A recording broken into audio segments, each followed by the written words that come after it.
Bab 11. Ia yang membuat peraturan. Biar kupikirkan dulu.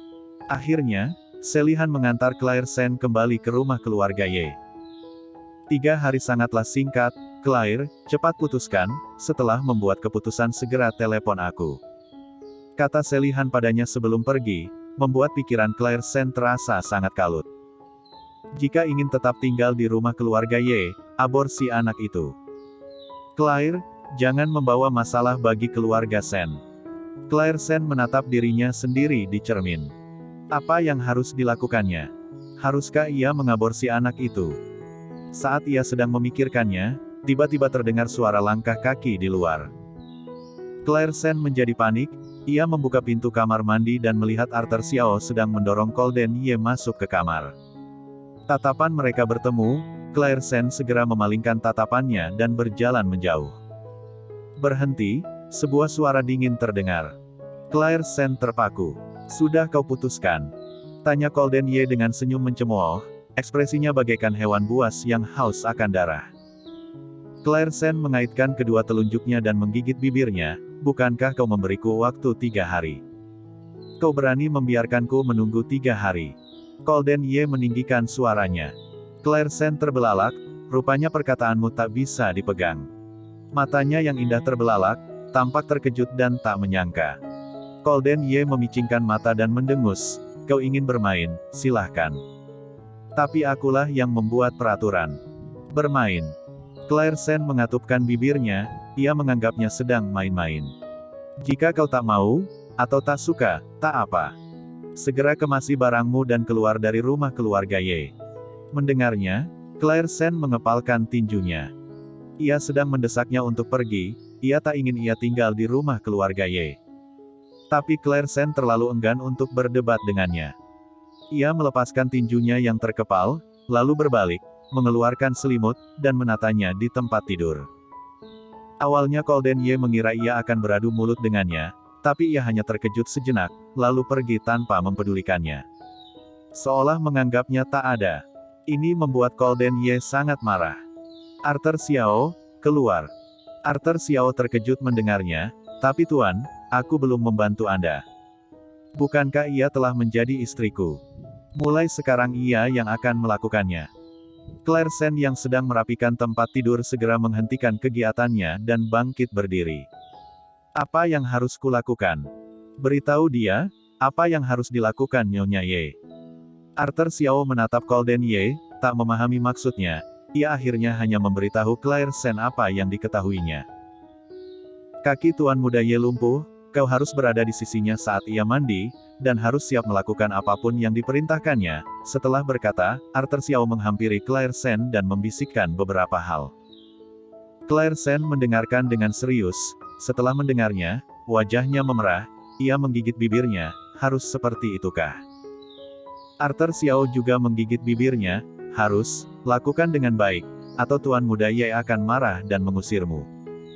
Claire Sen merasa takut dan segera mengangguk, baiklah. Setelah menjelaskan padanya, Arthur Xiao berpamitan pada Golden Ye, Tuan, aku pergi dulu. Iya. Setelah keluar dari kamar, Arthur Xiao masih merasa tidak tenang, maka ia berdiri di depan pintu dan menempelkan telinganya ke pintu untuk mendengar apa yang terjadi di dalam. Hanya tersisa Claire Sen dan Golden Ye di dalam kamar. Saat teringat perkataan Arthur Xiao, wajah Claire Sen kembali memerah. Kenapa diam saja? Kemari. Bentak Golden Ye. Claire Sen terkejut, dengan tubuh gemetaran, ia bergegas menghampirinya. Kenapa kau gemetaran? Melihatnya gemetaran, Golden Ye kembali membentaknya, dorong aku ke kamar mandi.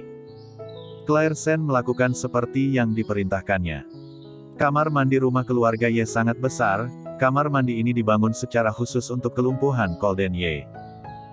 Saat Claire Sen telah mendorongnya masuk, aura dingin yang terpancar dari tubuh Golden Ye serasa memenuhi kamar mandi itu. Tiba-tiba kamar mandi itu terasa sempit dan pengap. Claire Sen mengingat instruksi Arthur Xiao dan bertanya, di mana bajumu? Akan kuambilkan dulu. Piyama ada di rak teratas, ambilkan yang warna biru. Baik. Claire Sen keluar dan mengambil piyama birunya. Saat ia kembali, ia mendapati Golden Ye telah melepaskan kemejanya. Melihat tubuh bagian atasnya yang telanjang membuat Claire Sen terkejut, ia berseru dan menutupi matanya. Apakah kau melihat hantu? Golden Ye mengerutkan kening. Kenapa kau melepas pakaianmu? Golden Ye merasa jengkel mendengarnya, ia menatap wanita yang sedang berdiri membelakanginya dan tak berani masuk itu sambil tersenyum mencemooh. Kenapa? Kau sedang berpura-pura lugu di hadapanku. Claire Sen hendak menyuruhnya kembali mengenakan pakaiannya, tapi akhirnya tak jadi mengatakannya. Ia benar, mana mungkin ia mandi tanpa melepaskan pakaiannya. Memikirkan hal ini, Claire Sen memejamkan mata dan menghela nafas panjang. Ia berusaha menyemangati diri sendiri. Kalian telah menjadi pasangan suami istri. Sebelum menikah ia telah memikirkan apa saja yang harus dilakukannya, seharusnya sekarang ia tak merasa panik lagi. Setelah memikirkan hal ini, Claire Sen berbalik, wajahnya tampak lebih tenang. Aku telah mengambilkan pakaianmu, apalagi yang kau butuhkan. Melepaskan pakaian. Claire Sen tercekat, ia melangkah maju. Lepaskan sabuknya dulu. Lepaskan sabuknya. Claire Sen menatap Golden Ye, ia seorang lumpuh, seharusnya ia tak bisa berdiri dan berolahraga. Claire Sen mengira perutnya pasti gendut dan bergelambir, tak disangka, ia memiliki tubuh yang kekar dan perut yang rata. Kenapa diam saja? Lepaskan sabuknya, tak dengarkah? Bentak Golden Ye. Claire Sen mendongak menatap matanya, lalu dengan panik bergegas mengangguk dan dengan tangan gemetaran melepaskan sabuknya. Tapi ia tak terbiasa melakukannya, ia tak bisa melepaskannya. Golden Ye mengerutkan kening menatap wanita yang sedang membungkuk di hadapannya, dahinya penuh keringat dingin, ia tampak gugup dan panik. Apakah kau sengaja? Hah? Semakin panik, Claire Sen semakin tak bisa melepaskannya. Dengan gugup, ia berkata pada Golden Ye, aku tak bisa. Tangan wanita itu sangat lemah lembut. Ekspresi Golden Ye menjadi suram. Kau, kemari. Sebelum ia selesai, Golden Ye mencengkeram pergelangan tangannya dan menariknya. Bersambung. Bab 12. Menunjukkan kekuasaan suami. Waktu seolah berhenti. Claire Sen duduk di pangkuan Golden Ye, ia tertegun. Apa yang dilakukannya?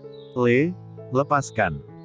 Setelah tertegun sejenak, Claire Sen akhirnya tersadar dan mengulurkan tangannya untuk mendorong dada Golden Ye, berusaha menjauhkannya darinya. Golden Ye mencengkeram pergelangan tangannya, menariknya, dan berkata dengan dingin, kau sengaja berpura-pura, agar aku memberimu pelajaran. Apa? Kalau begitu, sesuai keinginanmu. Sejenak, Claire Sen tak bisa berpikir jernih, matanya terbelalak. Sudah paham? Tanya Golden Ye dengan suara parau. Wajahnya sangat tampan, matanya sangat jernih, hidungnya mancung, dan bibirnya tipis. Ia harus mengakui, Golden Ye sangat tampan. Wajahnya pasti bisa menarik banyak wanita di kota Bei. Tapi Claire Sen tak bisa melupakan bagaimana ia telah mempermalukannya. Melihatnya perlahan mendekatinya, Claire Sen memalingkan kepalanya. Golden Ye menjadi gusar, ia menjepit dagu Claire Sen dan berkata, kenapa kau memalingkan wajah? Mencoba jual mahal. Kau kira aku tertarik pada wanita yang telah menikah 2 kali sepertimu? Tidak. Claire Sen tak ingin mendengarnya menghinanya lagi, ia menggigit bibirnya, jika kau memang tak tertarik pada wanita yang telah menikah 2 kali sepertiku, lepaskan aku. Kenapa? Tertarik atau tidak, apa hubungannya dengan melepaskanmu? Claire Sen terbelalak, kau. Mata wanita itu seperti danau yang dingin, biasanya ia selalu menatapnya dengan dingin, membuatnya merasa muak. Tapi kini samar-samar tampak suatu ekspresi jatuh cinta, yang membuat Golden Ye tertarik. Tiba-tiba sebuah pemikiran muncul di kepala Golden Ye. Bagaimana bisa wanita seperti ini bercerai? Mungkinkah? Claire Sen tiba-tiba tersadar, berseru, dan mendorongnya. Dorongan ini membuat Golden Ye melepaskan cengkeramannya. Claire Sen jatuh terduduk di lantai, ia menatapnya dengan geram sambil memegangi bibirnya yang membengkak. Saat didorong, Golden Ye tampak terkejut sejenak, tapi kemudian ekspresinya kembali acuh tak acuh seperti semula. Kenapa? Nyonya Ye belum terbiasa. Ia tersenyum mencemooh, jelas sengaja mencibirnya. Tak disangka ia berani berbuat seperti ini, Claire Sen sangat marah, ia bangkit berdiri dan berjalan keluar. Nyonya Ye belum membantu melepaskan pakaianku. Atau, kau sudah tak ingin menjadi Nyonya Ye? Ia mengancam. Claire Sen mengepalkan tinjunya, wajahnya memucat karena marah, tapi akhirnya ia melepaskannya. Sudahlah, mari coba lagi. Bukankah hanya melepaskan pakaian? Claire Sen kembali menghampirinya. Golden Ye memperhatikan ekspresinya telah kembali dingin. Ah, sungguh mengecewakan. Ingin tinggal di keluarga Ye, tapi tak bisa menyenangkannya. Claire Sen membungkuk untuk membantunya melepas pakaiannya, tapi ia tak bisa melepasnya karena posisi duduknya. Ia berkata pada Golden Ye, bantu aku. Golden Ye membalas dengan dingin, Nyonya Ye tak tahu bahwa aku lumpuh. Jika kau tak membantuku, aku takkan kuat. Oh, rupanya kau tak terlalu berguna. Claire Sen menjadi geram, ia tak lagi berbicara dan mencoba sekuat tenaga. 2 menit berlalu. Claire Sen tetap belum berhasil. Bagaimana ini? Claire Sen mulai menangis karena panik, matanya memerah. Bersambung.